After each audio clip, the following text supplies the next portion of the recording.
This is Mark Twain, and I'm here to communicate and share with you my experience after death. I had quite an interesting, fun ride, if you want to place it to that perspective. So I died and crossed over to the dimensions.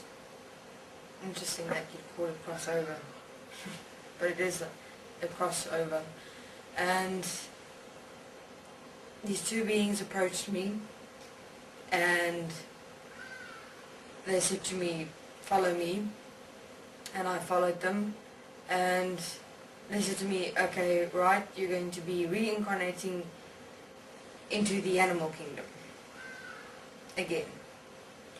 And looked at the situation, said,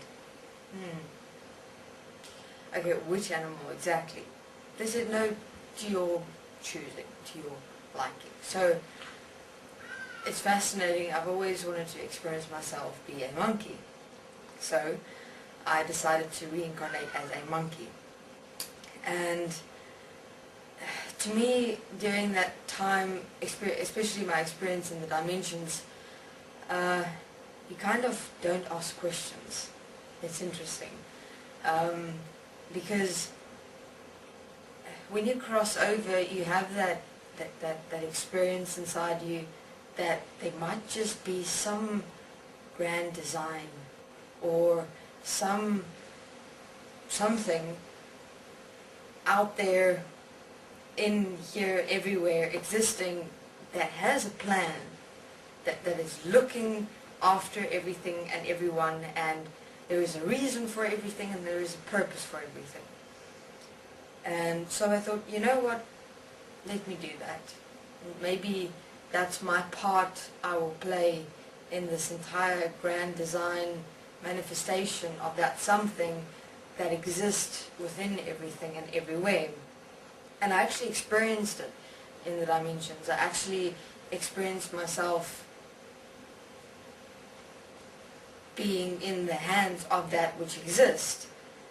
You can't help it but experience it. So you kind of, and it's so overwhelming that you just accept it. You just go, this is how it is, accept it, it's done. And so I spent a reasonable amount of time in a monkey's expression, and you don't remember much in terms of while you're actually a monkey, of course, but I do have certain memories of the experience, and it's very fascinating. It's amazing the experience of a monkey in the trees and in nature, because animals adapt to their environment. Animals are, in their experience, are so one in their expression with nature that there's no separation that exists. You know, whether you sit on a tree and touch the leaves and eat the leaves or the fruit or whatever, it's as though it's yourself. You're completely one with your entire environment, nature. But what I find strange is that it's totally the opposite with human beings. Human beings destroy that. Human beings excavate that and build places to live in, and their oneness with their environment, and especially nature, doesn't exist at all. And it's quite fascinating, because that's not the experience when you're an animal at all.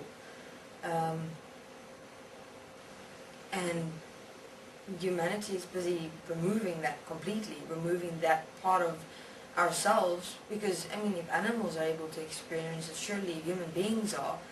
So that would actually mean that human beings are less than the animal kingdom. Inferior in their expression, because they're not living that oneness with their environment, or even realizing that oneness with their environment, with that which exists. And so it was a very, I'm very grateful that I experienced that, because that placed much for me into perspective. Because after that experience, that's when I started asking questions. That's when I said, you know, wait a minute, what's going on here? Because if I were that something that has a purpose, that has a reason, and that is kind of in charge of this entire grand design, then I would have human beings, animals, nature exist in the same experience that I had as an animal. You know, where had that part of human beings gone where their oneness with their environment exist? You know, that when you walk amongst the trees, touch the leaves, the branches, walk barefoot on the ground and the grass, and you feel and experience that support that is you as you walk or as you experience yourself.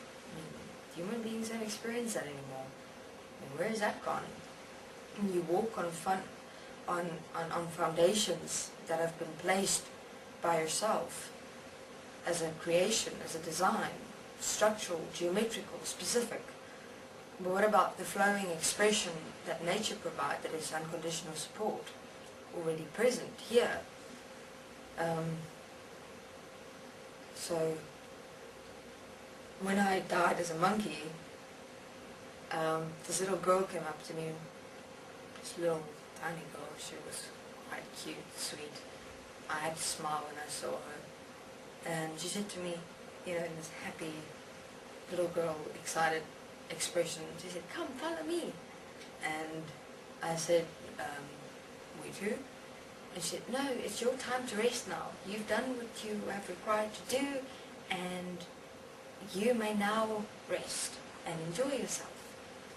And I said, wait, then how does this fit in?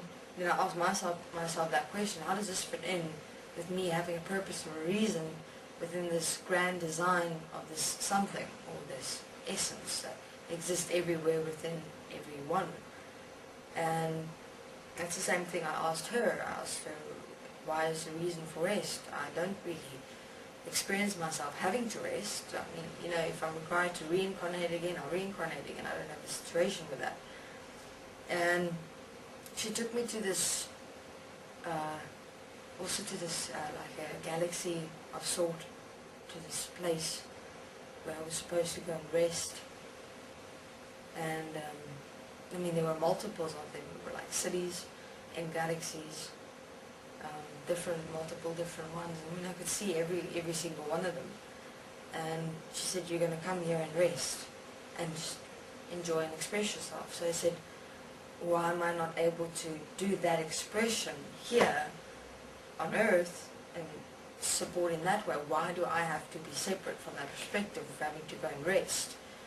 And just, why not just not experience myself here on Earth? Okay, so I will continue that question, and of course my experience in answering that question for myself. Thanks, this is Twain.